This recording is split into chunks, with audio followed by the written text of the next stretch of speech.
Hey everybody, I'm Jonathan, and this is Damaged Darts, where my son Chandler and I specialize in converting ordinary Nerf blasters into extraordinary prop-worthy blasters from popular video games and movies, and show you how you can do it too.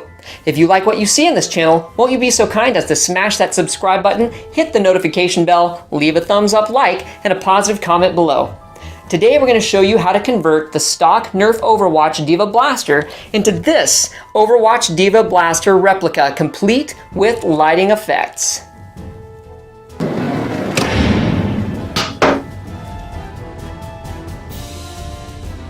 Alright everybody, I'm going to open up this Nerf Overwatch D.Va blaster and see what we're looking at to modify the internals of this thing. So here goes.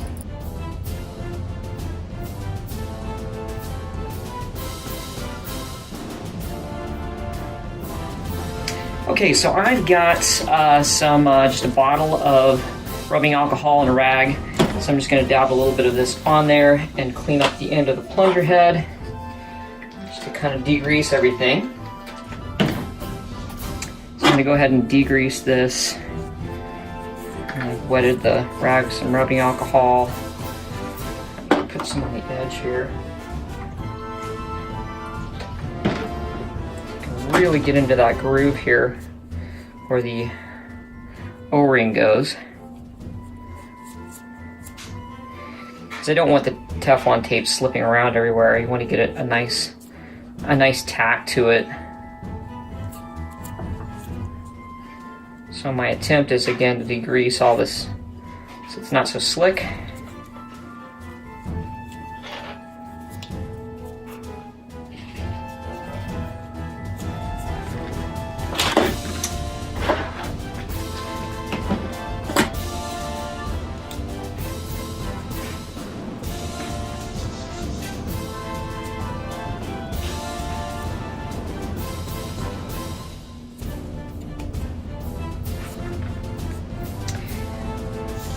And for all of you viewers out there, we are using our new iPhone X to film this video, so let us know what you think. Just leave a positive comment below. I know we really have noticed a difference, and I really enjoy doing all of our videos with it.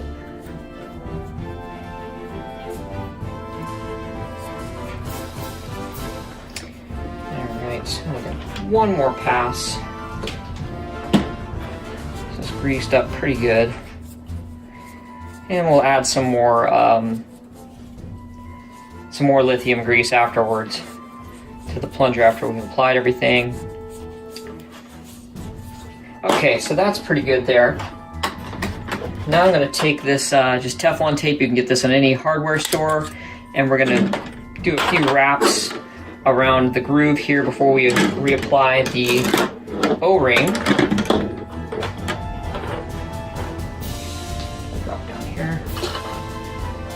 O-ring there.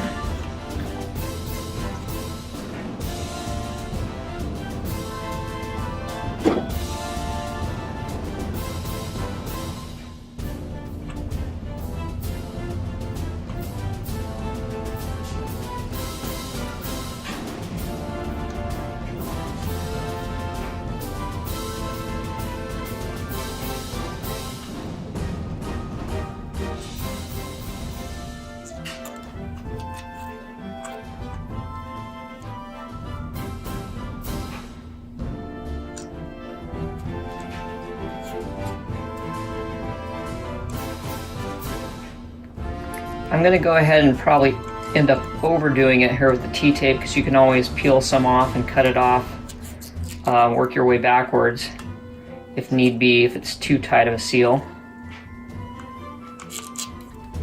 Looks like we've gone around 3 passes or so with the T-tape.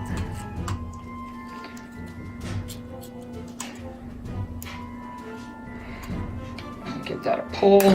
Boom. Let's see what we got. And of course you can always add more on as you need if it isn't tight enough. I'm going to go ahead and roll the O-ring back on here and try it out in the piston.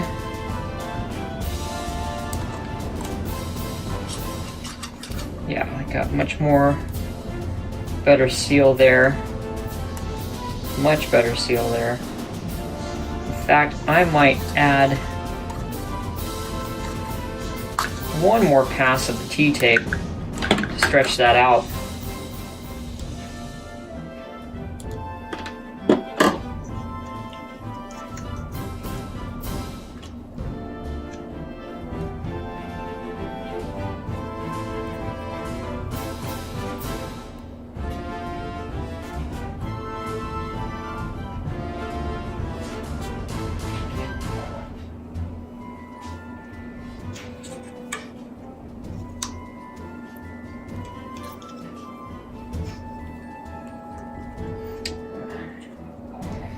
I ran it through the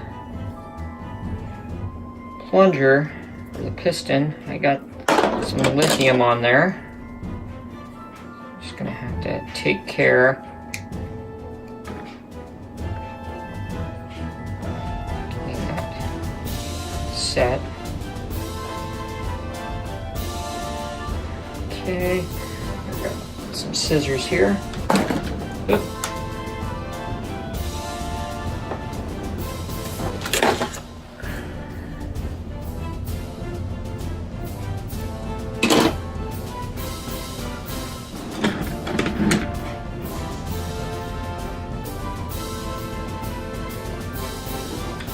Alright, so now I've got the, I don't know, it's probably about 4 passes or so of the T-tape. Putting my O-ring on here, testing it out.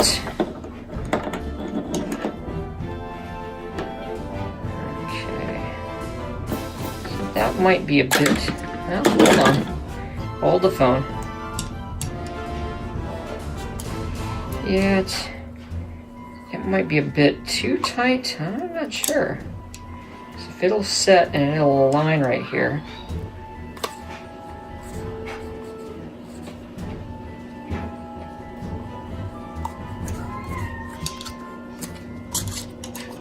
Put my hand in front of it here.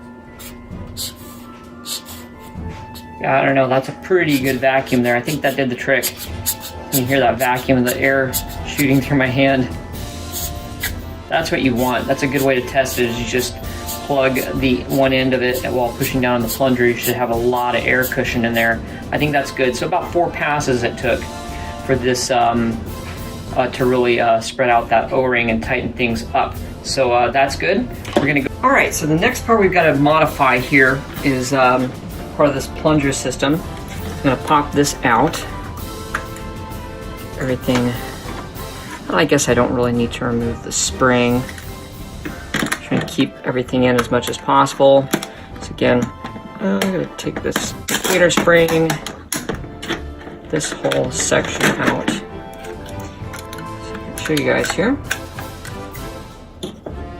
Alright, so what we're looking at here is the plunger system.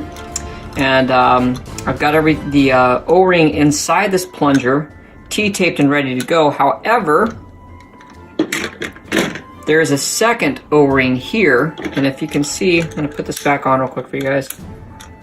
There's a lot of loose space right there, so there's not a tight seal. So in theory, I'm going to take this off, clean it up with a paper towel and some rubbing alcohol to degrease everything, wind a few, maybe 2 to 4 wraps of T-tape to expand this O-ring to get a really tight seal on this front end, thereby, because there's a lot of air getting past it. So what I want is all the air to channel into the center of this, where the ball is, to really force all of the air I possibly can through that opening to hopefully ramp up the power, because there's a lot of open space around this O-ring right now that air is getting past. I don't want that. So I'm going to roll this O-ring off here, and then clean it up, because we got a little bit of lithium grease here. I'm going to need a bit of a tool to aid me in removing this. Don't want to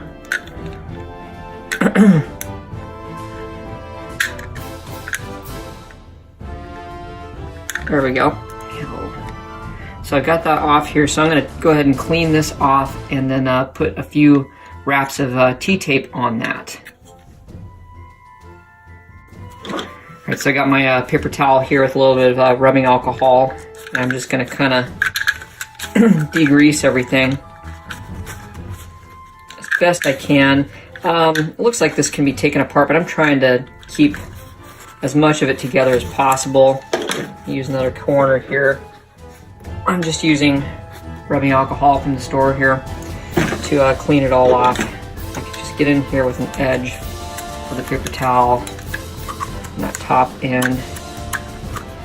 I'm just degreasing everything so I can get a little bit more of a bite with that Tephlon tape, hopefully, because it tends to want to slip around, and I want to really get that to bind well inside here to fill in that extra space to stretch out that O-ring for a tighter air seal.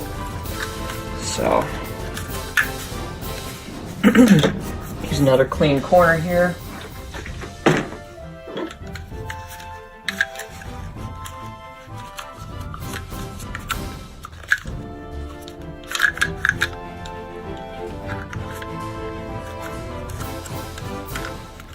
This is going to be a little precarious trying to get the T-tape around all these obstacles in here, but I'm going to give it a try.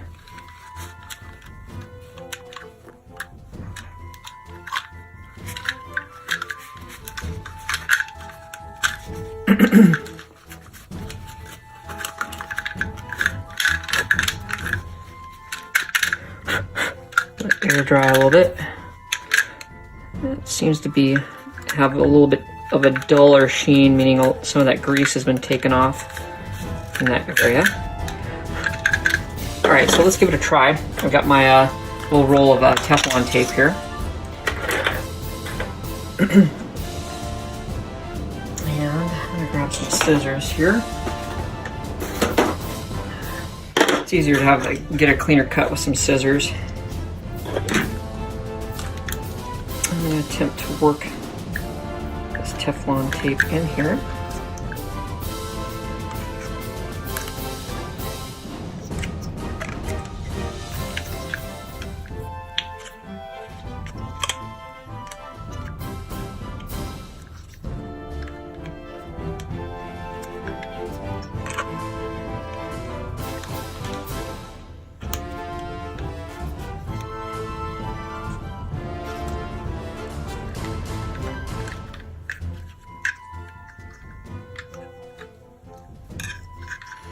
Giving me a little bit of a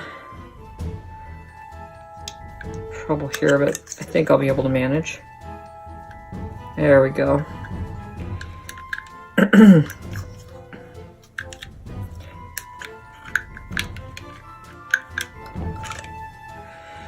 If I can get one more wrap around here, 2 or 3 wraps should do it. This is proving to be a little bit of a pain.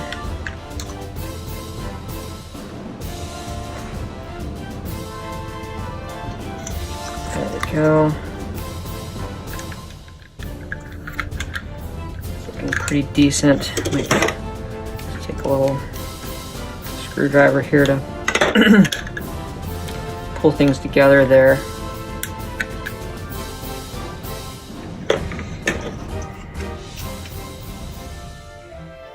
Now with that, I'm going to pull it around the edge here. Give it a little tightening tug.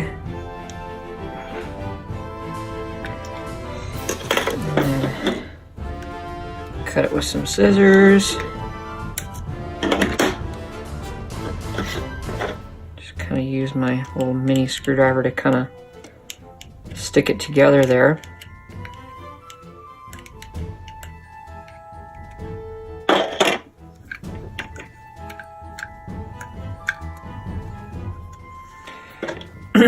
And then roll the O-ring back on. I'm going to try that out. It might be a little too much. We'll see.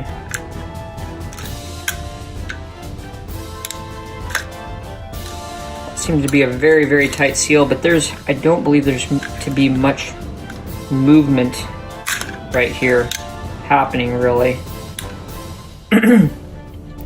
But yeah, it seems to fit. I'm going to add a little lithium grease to it and see how that works out. All right, everybody, so I have got this whole rim cleaned off with some rubbing alcohol. I have T-taped it right here with about 2.5 wraps. I've got the O-ring on. I'm gonna add a little lithium grease here and get this back together and see how things work. Okay, so before we get this thing back together, we're gonna be doing some of our cosmetic modifications of this blaster. So I've got it apart. I'm gonna be taking these orange pieces off, well, particularly the trigger and this front portion of the blaster, and giving it that characteristic silverish black gunmetal color to it. Then we're also going to be sanding off all of these, all the labeling, not this one at the HB50, but this Overwatch label here, and some of the other caution labels, all the other stuff, because we're really going to be going for a very close prop look to this blaster. So what I'm going to do is I'm going to take the orange, give it a light sanding, hit it with a coat of automotive primer, then a gloss black spray paint, and then we're going to use a technique where we buff in some really fine graphite and then seal that with a clear top coat. Okay, so I've got everything prepped here. I went ahead and sanded off the Overwatch label there, and the little labeling, the little, I don't know what that was, caution or something about it labeling. Well, anyway, I buffed that all down so you get a nice solid realistic look there. Buffed off the Overwatch labeling there, and the Rival labeling on the top of the prime handle there. Then I steel wooled the orange barrel portion and the trigger. I just taped off everything here that I didn't need paint on.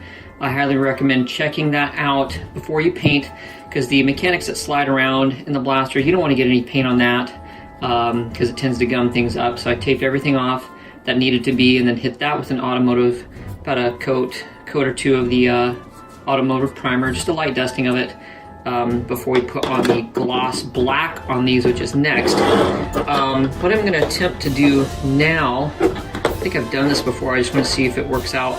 Just take a little dab of acetone, some polish, nail 100%. I got 100% acetone nail polish remover and a rag. Just going to put a little dab in the corner. Oops. Put a little dab in the corner here, and then just go over those areas I buffed. I started with a medium grit sandpaper. Well, first I used the Dremel sanding wheel to sand and really grind off all of that three-dimensional embossing of the logos there. Ground it all down. Then I went over it again with medium grit sandpaper, and then a fine grit sandpaper, and lastly with some steel wool, and then I had like a wet sanding super fine sponge. That didn't do much. It was pretty much the steel wool that did it to finish things off, and then wiped everything down. Now it's pretty much, there's kind of already a dulled matte texturing to this part of the blaster, so that serves it well. But I'm going to try and just go over it with a little bit of acetone, see if I can get a little bit of the shine and polish back from it. So let's see what we got here.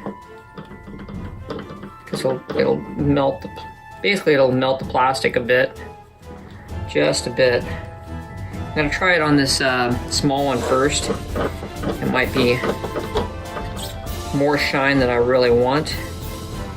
And yeah, that puts quite a bit of glare on it. So I'm glad I tried it on that. I am not going to do that. In fact, I'm going to go over this with a little bit more steel wool just to dull it again. That actually looked better. So scratch that. Do not use the polish unless you want things super, super shiny on that spot, but then it would really stick out like this. You can even see, there's that specularity. You can see right where I rubbed that acetone to shine things up. So no, I'm just gonna go ahead and hit it with some steel wool again, wipe it down, and that should be ready to go.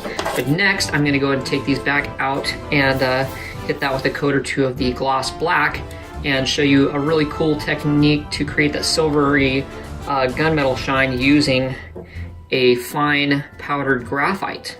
Okay, an accidental discovery I made is after I went over that spot with just a dab of the acetone, it actually softened the plastic up just a little bit. And then going over that again with the steel wool really blended things in.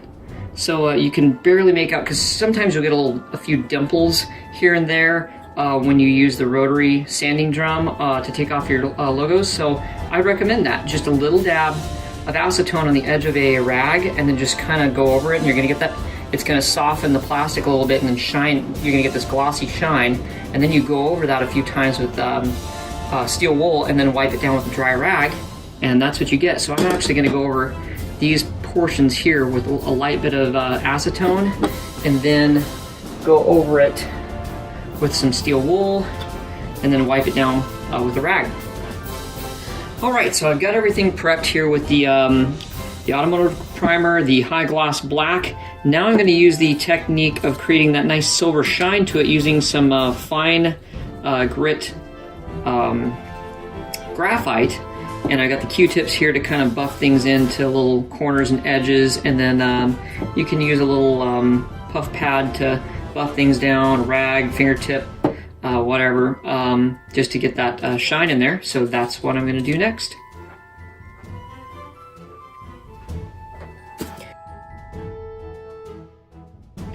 Okay, so the final product here, I did the buffing in of the fine grit, what was it? The fine grit graphite. So I went ahead and buffed all that in, and then I took a high gloss clear enamel to seal it in. Now it took a little bit of the silver away, not too much, so it darkened it just a bit, but it turned out great. I'm really pleased with the results. So yeah, so again, I hit it with the automotive primer. Well, first I sanded it down with steel wool to give it a bite for the first coat of paint, then automotive primer, a coat of that, then a coat or two of the high gloss black, and then buffed it down with the fine grit graphite, and then sealed it in with a high gloss clear enamel top coat. So I'm going to go ahead and take the tape off here and get this thing reassembled.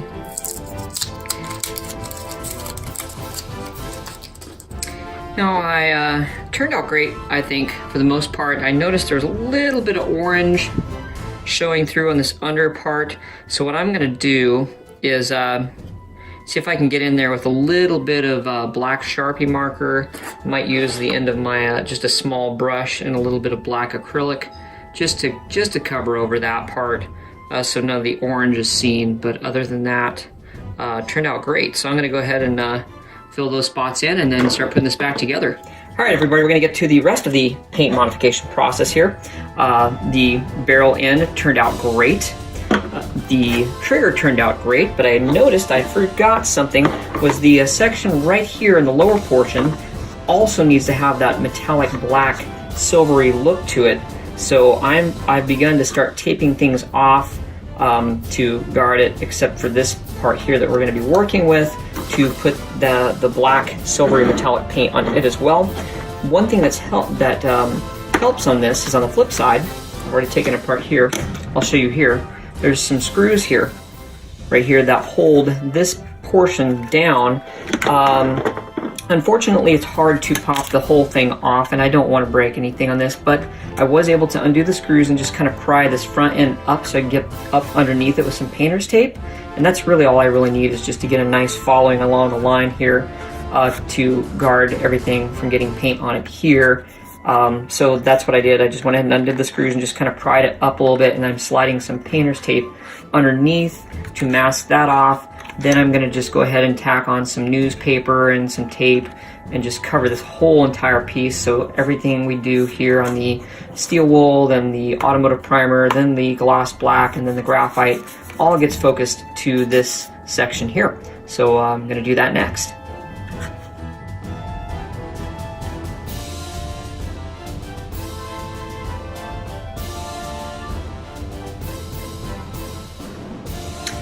And now that I have everything painted here, now that I have everything buffed down with the steel wool, one good thing is this portion tended to be, there's a little bit of texture to it already, so that will serve as kind of a bite to the paint, but I went ahead and went over it with the steel wool anyway, and then I went and used just an old rag to dust off any of the the steel wool dust here to make sure that none of that gets underneath the paint. You want to make sure that that stuff's really dusted and clean. So I think these are prepped and ready for some self-etching automotive primer.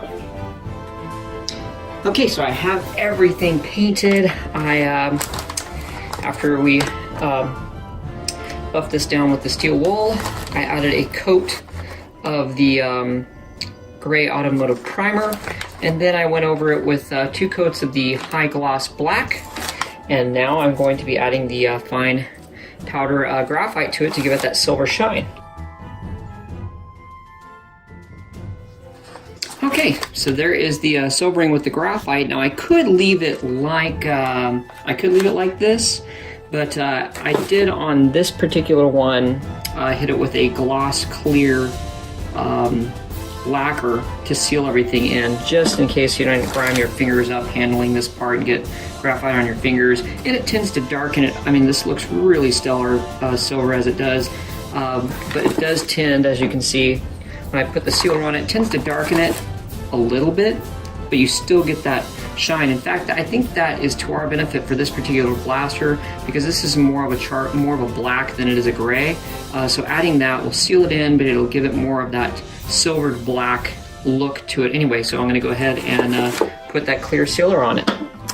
Okay, so I got the clear sealer on there, and now we're just going to take off this masking for the big reveal. Alright, so there it is. It turned out great. Really happy with that.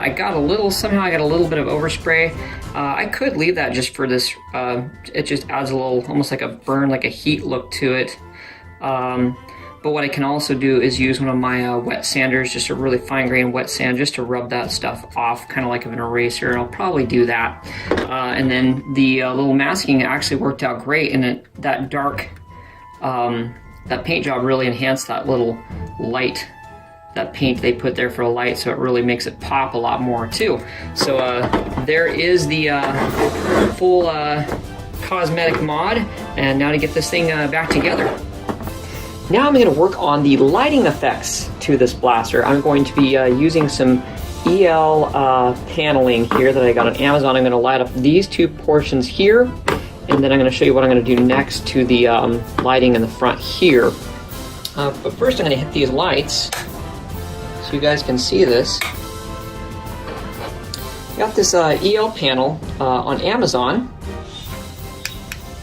So we got that, and it has 3 different modes. Steady, and then a blink, and then a rapid blink. So that's going to be pretty cool. So what I'm going to do is I'm going to take out the motherboard here. This runs off of AAA's. I'm going to convert this to a little smaller AAA box I have here. So I'm going to integrate that into the handle, and then put the motherboard here inside the blaster as well. So I have those 3 different modes of lighting, which should be super cool. I have the clamshell part here, and the handle portion, this outside portion here, that comes off real easy. So what I'm going to need to do is lay this out like so as a template. I'm going to trace around that, and then I'm going to use my Dremel cutting wheel and cut out the shape. I'm going to do the same to this side of the handle, and on the inside of these clamshells, it's going to set inside this whole handle like so.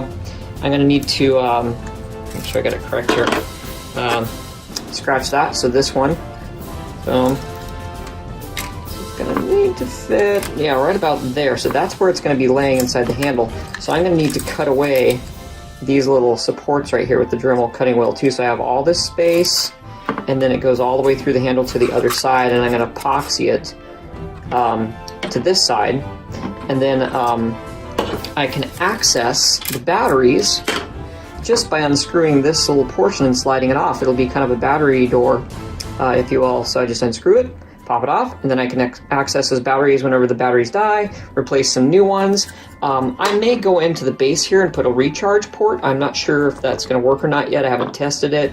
That's a thought. So I might put a recharge port here that goes to the battery and then put some rechargeable AAAs in here. And then once those go low, I can just plug in to the wall and recharge them and go again. But that's debatable, we'll see. But if anything, I'm just going to go ahead and put the battery panel in here, and then I can always remove the cap, put some new batteries in, and then put it back on. So now I'm going to work on making the cutaway for the battery case. Alright everybody, here it is. I again took the AAA case, used that as a template, traced out with my Sharpie marker, then used my Dremel cutting wheel to cut the square out here.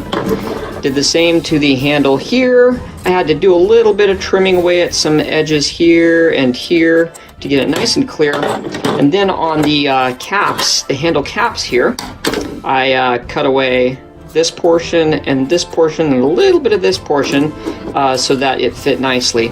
So the end result,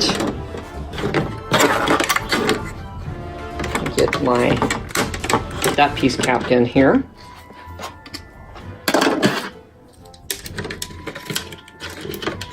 That's going to set in like so. And as soon as I get all my EL paneling and LEDs wired in, I'll probably put some hot glue here. Just put that in place. Other portion of the clamshell. Gotta line up that metal rod.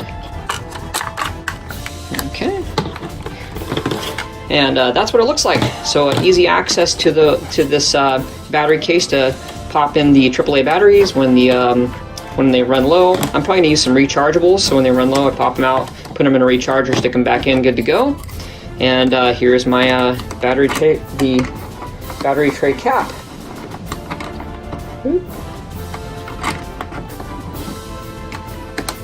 There we go. So it'll be like so, and if I need to change out those batteries, I just unscrew those 4 screws, pop it off, and voila, there's the batteries. The next portion of the lighting here is this front end. This is where another light is going to be, and how I'm going to do that is I went to the dollar store and got a cheap flashlight and took the reflector out of the end, and just so happens that it fits nicely. If I cut this little outer edge rim off, it fits nicely right into this little pocket up against that ridge there, which is exactly what I want. I'm going to, of course, hit this with some flat black paint because you're going to get a little bit of a wall right here and you don't want to see orange there, so I'm going to paint that. That's going to go in, and then I'm going to install a kind of an aqua greenish blue LED that I have.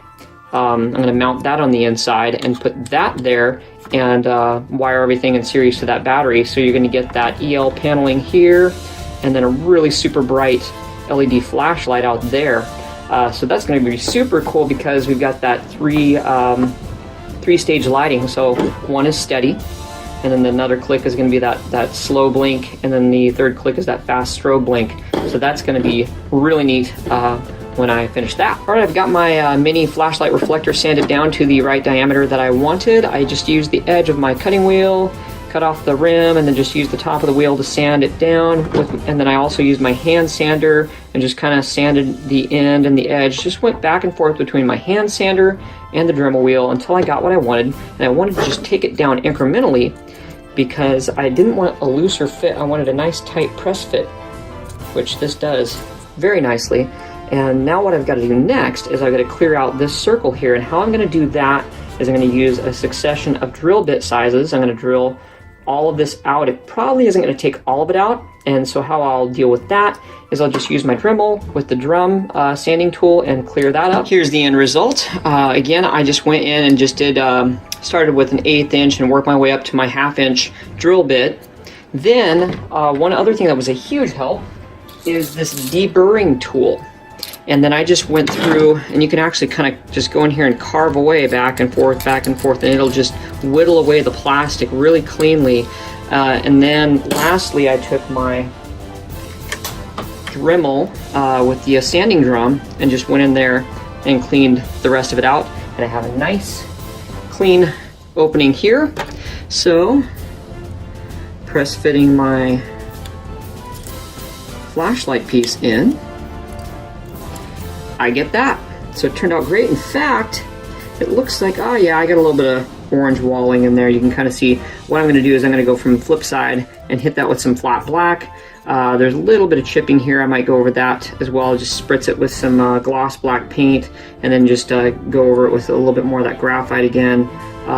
That might be a bit too much. Maybe I'll just go back in with a little bit of either a black Sharpie marker or some black acrylic, just to do some cover up on a couple of those little tiny nick pieces. It's not much there, but yeah, really pleased with the way that turned out. And now I got to get to the wiring. One other thing I needed to do was to cut off that threading section, because that was getting in the way. So when I put this in here,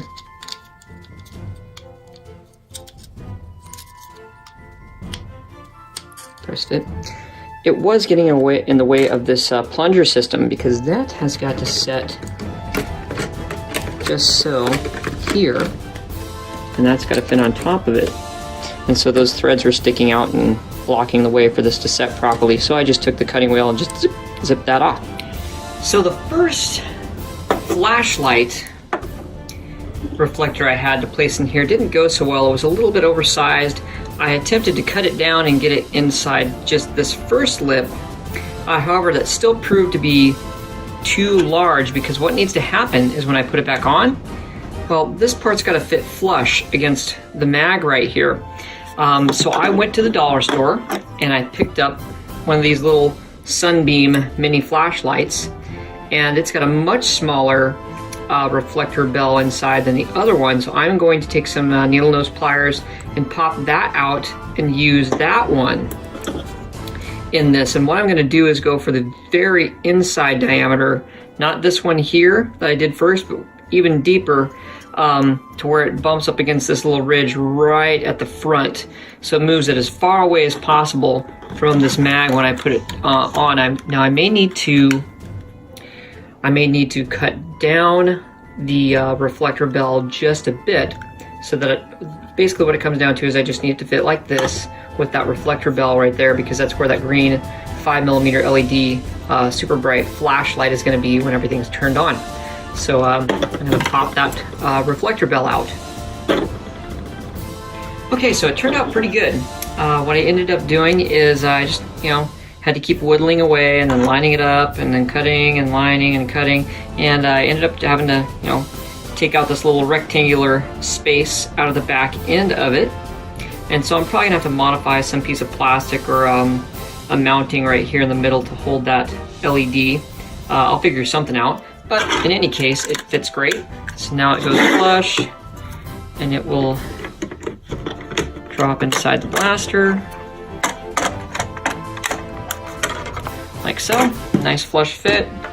So you can see it in there. Now I'm probably going to go back in there from the back end and hit it with spray paint, or just take some, I may even actually just take some black acrylic paint and just paint that orange rim to get rid of that part so it looks nice and even. But yeah, a great little reflector bell in there. And then I've just got to rig up a way to install that green LED. Alright, so I have everything painted with the gloss black, and then I rubbed on the graphite here, so that turned out great. What I'm going to be doing next is adding the new HB50 decal into these sections, and how I'm going to do that, there's many different ways you can do it, but how I'm particularly going to do it is I found, coming over here to the computer, I found a font. It's called Athletic font. High school sans serif font. So that you can find that on Font 101, 1001 fonts, Font Space. I think they have that on there. Just found that font, and then I just tweaked it a little bit. I pulled up a photo, an image of the D.Va blaster, and then used that as a template, and then edited just slightly along some of these lettering here to get the look that I needed. There might be a font out there that's exactly like it, but I used my Inkscape software to do that editing, and then I've just got just a gray template here. I'm going to turn that into white. That's the size of a printer page, and I'm going to print it out on my printer here. Once I have that done, I'm going to take it back over here to the where is it? Here we go. My roll of white electrical tape, and I'm going to just put a piece on a cutting board And then I'm going to take that print out of the lettering, and on the back side of the sheet, I'm just going to take this pencil and scribble all over behind it. What I'm going to be creating is a carbon transfer, and I'm going to lay that on top of this E-tape, and then taking a ballpoint pen, that's key to use a ballpoint pen, and I'm going to press firmly and trace the lettering, and that's going to transfer some of that graphite onto the E-tape, and then I should have a nice little outline to follow along to cut with my just my micro utility knife to give myself some of the white decal lettering. Then I'm going to apply those to the section here, and to finish it all off, I'm going to go over everything with a gloss clear sealer, which will really glue those letters and cement everything in place. So that's next. What I almost forgot to tell you about is how we did the lighting, the windows and the sides here. We had to very meticulously cut out the original pieces here, and then we remodeled them in our 3D software and 3D printed them out of clear PLA. Then I give it a top coat of translucent aqua green, and then a clear top coat sealer, and then epoxied them back in place to the panel for the lighting windows. And we would like to do a shout out to Team Red Eye for sending us these super awesome stickers and a really cool Mad Monkey Velcro patch. And what I had pointed out to them, if you might have not already noticed, is the ears on the side look an awful lot like In-Strike dart tips. So I thought that was pretty cool. And then again, we've got our bundle of stickers. So thanks again, Team Red Eye, for those really cool care package items. Next, I'm going to be working on installing the 3mm LEDs on the flip side. The panel turned out great. I put the new lettering I made out of the white E-tape, and then sealed everything in a gloss clear sealer, and that turned out awesome. So that being done, I am going to work on the network of the lighting system on the flip side. And how I'm going to do that is what's called a straw hat configuration. I've got my 3mm green LEDs, and yeah, they're just basically woven together like that. I've just moved the wires apart in series, you know, the longer tine on one side and the shorter on the other. Make sure when you're doing this that it is like that, so everything is properly connected. And then I'm going to be just putting a pip of solder on each side to weld those into place. And I'm going to be putting a series of these LEDs, 1 here, 2, 3, 4, and 5, and 6. So a whole string of them here, and then dropping the wire down into this zone, which goes back into the blaster, and down to the battery source, which is in the handle of the blaster.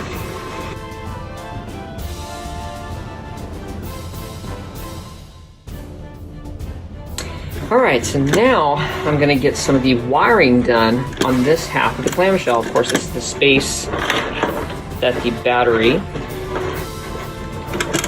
pack is going to go into.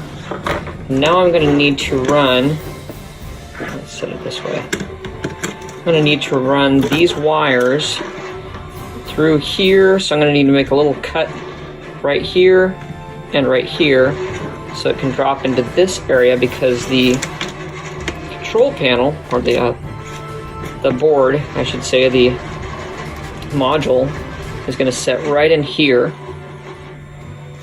And then on the actual panel here, I've got some wires ready to go. They're going to come through. I'm going to make a little drill hole right here, and those are going to come through and attach to the board here. So that's going to basically be the series. I'm going to have a little miniature JST connector coming off the top, so the other half of the clamshell that has the lights can just click in to the power system on this side of the clamshell.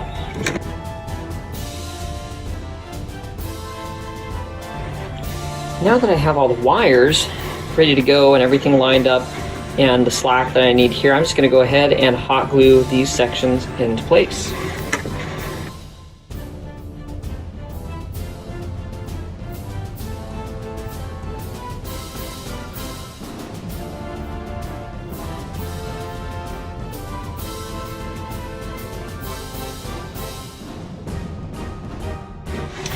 Now I'm going to take the module and I'm going to solder on the positive. There's the net the negative here and the positive here. That is where the power source, the battery, the input is, and then the output right here out to the lights is on this side, and that's where I'm going to be wiring in the hardwiring in the lights from here. And then I'm going to be using these little mini, what's called JST connectors, miniature JST connectors. You can get these on Amazon.com, little micro ones, I should say. That's going to be coming from the other clamshell in, so I'm going to be also tacking in a JST connector, just kind of splicing off of that line so that I can take this one from the clamshell and then just plug it in, and it'll light up the other side. That way if I need to get inside for an upgrade or a repair, I just undo the clamshell and then unattach this plug and we're good to go.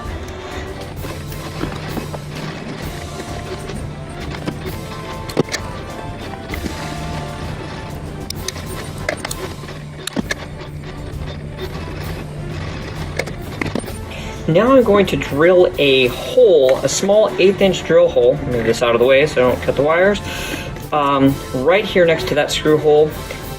This will be hidden, so I'm going to take an 1/8 inch drill bit, drill a hole there for these wires from that end of the lighting module to, well, I'll show you guys here. What it will do is we place the panel there, and those wires are going to go right into that space on the flip side here, which will wire in to the module.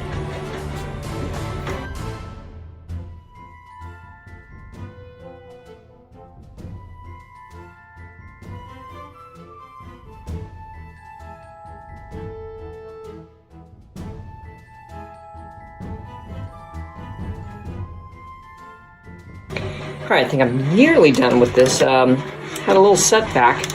Things were getting a little tight on putting this panel on the outside. It wasn't fitting flush. There were some high spots, so I had to go back in with my Dremel, just kind of sand out some of the areas here and here a little bit, and I still had a lot of high spots. So what I ended up doing is taking my Dremel drum sander and sanding the sides of each of the 3mm LEDs flat, and it actually worked out great. So now I'm going to hot glue them back in place, and I should have a pretty flush fit on the sides. Alright everybody, good news and bad news. The bad news is this little board here that was going to do the 3-phase lighting fried, I don't know where, one of the resistors or something stopped working.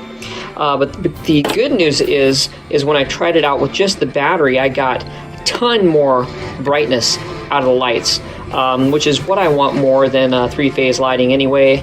So what I'm going to do is I'm going to just use this as the breaker, a little mini switch I'm going to place right down here in the lower portion, and hook up all the lights. It'll be a still setting, but it'll be way brighter and look a lot nicer. Okay, I am revising yet again. I'm finishing up the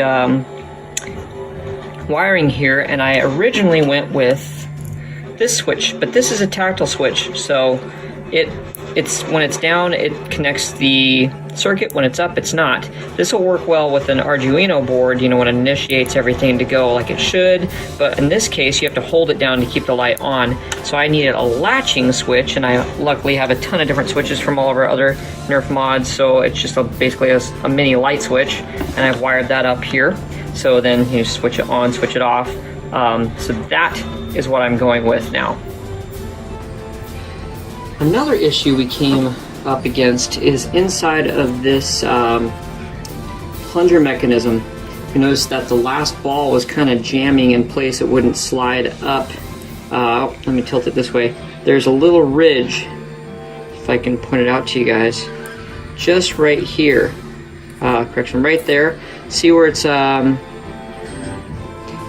There's a little flat lip right there at the very bottom, where we're going to take a Dremel, the sanding drum, and just sand that part out. That lip seems to be creating too much of an obstacle for that third round to get through, so we're going to sand that out.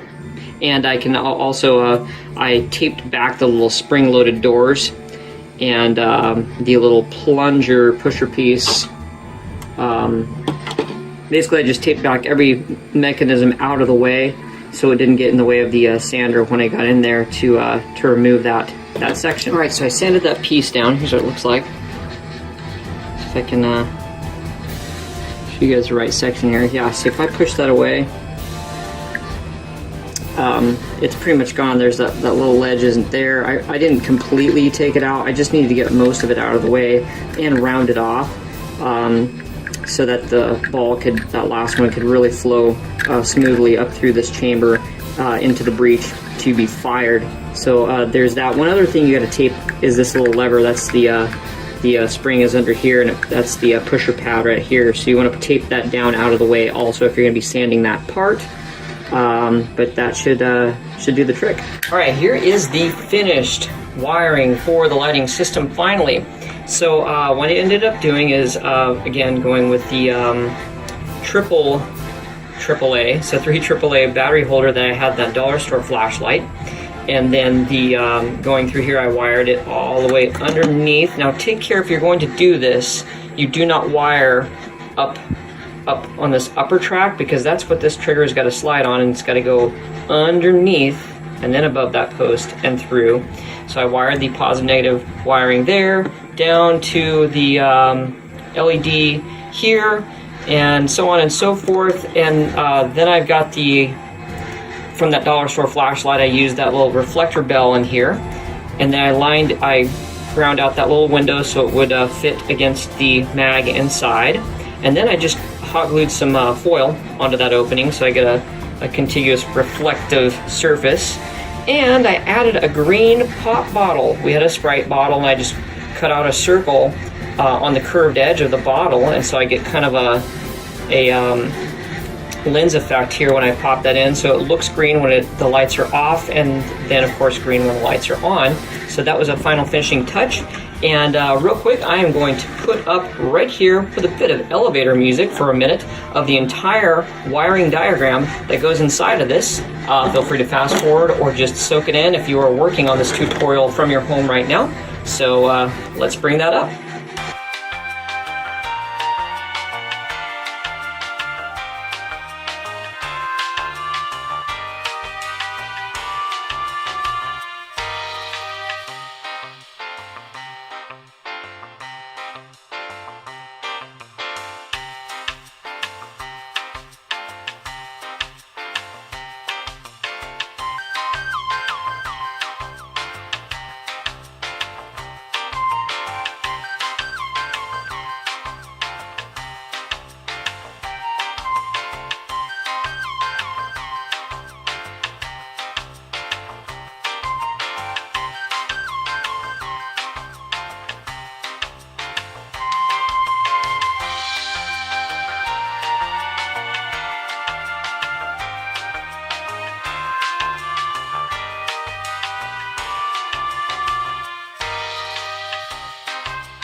Alright, so that pretty much does it. Let's get this thing back together and give it a demonstration.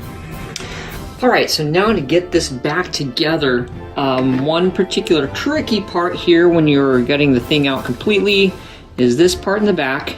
I just want to show you guys how this goes. It is a little spring in the back here, the tab. You guys can see that goes over the top of this pin, this pin here, so that part there, and then you've got a little kind of U-shaped bracket that goes over the top of this lever here, and this little metal rod slides into a pin right there. So you'd slide the rod in, and this over that rod, and this spring again wraps around underneath here. Just take note of the shape of this little lever section here, wraps around there, and then the spring goes over the pin there, and then that last little tab just rests on the top end of this beam here. So that's the way that part has got to go in the back, and we're going to continue assembling the rest. Okay, and this next portion is the main plunger system here. I went ahead and this whole front assembly goes on into it, and you kind of got to jockey it. Oops, sorry about that. You got to kind of jockey it around a little bit, like, for instance, you lay this in place, and then pulling back on the plunger system here. Oh, right here. You got to kind of grab this. Basically, this is the ammo holder, the breech mag here. You push that back a little bit, and everything will kind of pop and set into place. So you've got that portion here. I kind of kept everything as is, but you can kind of make note of the tab here where the sled is. There's a little gliding slide right here. That's got to be pointing down here, so you know everything's in alignment correctly. And make sure, again, this little tube piece, the spring is on either side of that little post there, and that there's a little tab has to be just above it. And then this is the way it should lay, because that little tab that's sticking up goes just behind the little triangular section of that slide there. So that's how that goes into place. Then the catch mechanism here goes over the back. This is another little tricky part. So everything's got so you get kind of the pressure of the spring. Things will want to buckle up on you. Want to kind of just get a little bit of pressure and get everything to slide right into this catch tray here. Boom. Now as you're reassembling this blaster, you're going to want to take very close care to make sure that this little plunger inside here, well, there's a little notch on one end that needs to be facing up when you insert this before you put your catch ring, because that's the part that latches into the catch ring system here in the back. So again, that little notch on the side needs to be pointing up. Okay, so the next part of the assembly is this little recoil slide that creates that recoil action, and it goes in right here, and it will set nicely into place with that little pin, the little middle pin right above there. That's what you want for that. Then, positioning everything back together here. If you're going to be following along with this tutorial too, and you use the micro JST connectors, make sure before you put everything together that you click these two together before reassembling. So, click, and back we go.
And another thing you want to remember when you're reassembling this is to make sure you put the rabbit keychain back in, and it goes,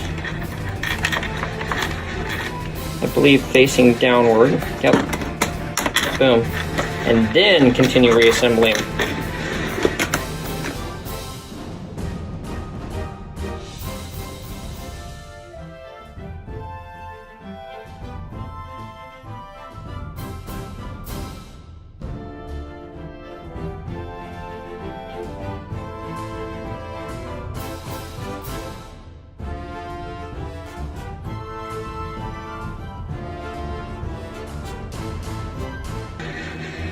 Alright, so there it is, fully reassembled again, and I just wanted to show you guys, if you're going to follow along with this tutorial, how it's going to work out accessing the battery case here. All that's going to need to be done is to remove these 4 screws.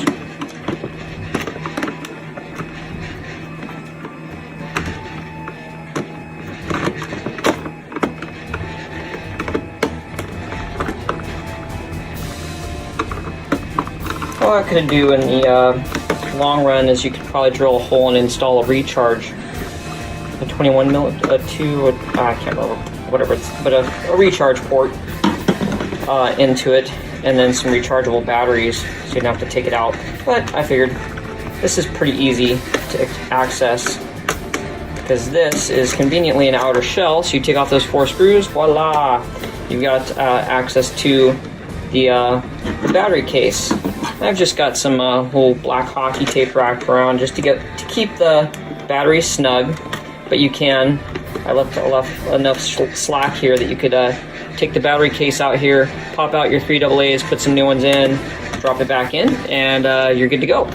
All right, so let's test out these lights, shall we? I'm gonna turn off these brights here so we can really have a look. And again, on the flip side here, I've got the little switch.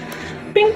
Turn that on, super cool. And there's a little one, if you look right here, turn it off.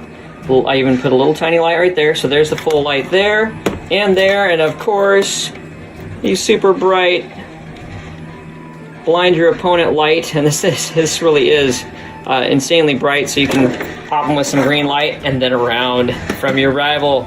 All right, everybody, here's the final result on the internal and cosmetic modifications on the Nerf Overwatch D.Va blaster. A little overview of what we did to it. We T-taped the O-ring on the plunger and T-taped the O-ring on the bolt to give it an overall tighter air seal on the plunger system.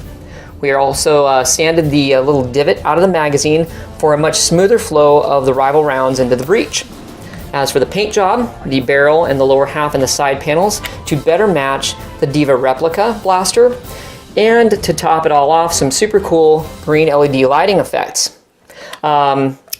We may consider going back in and putting the Rival Chronos spring upgrade, as this pretty much is a Chronos reskin, but for now we tightened up the air, and we're gonna I've got 3 rounds primed and ready, and we're just gonna shoot it down range and give it a try. Also, if you want to check out our unboxing review of this stock blaster, just click the card here and check that out. But without further ado, let's give her a try.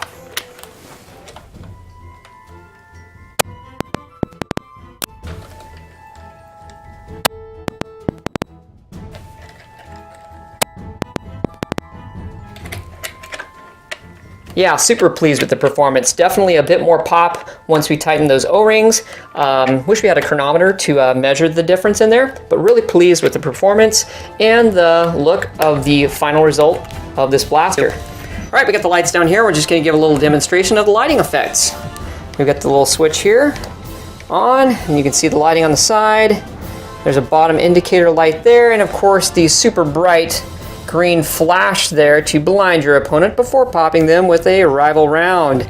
And you can also see, reflecting off the camera, it's bright enough to really set up basically a green dot sight. You can see back there in the oil can.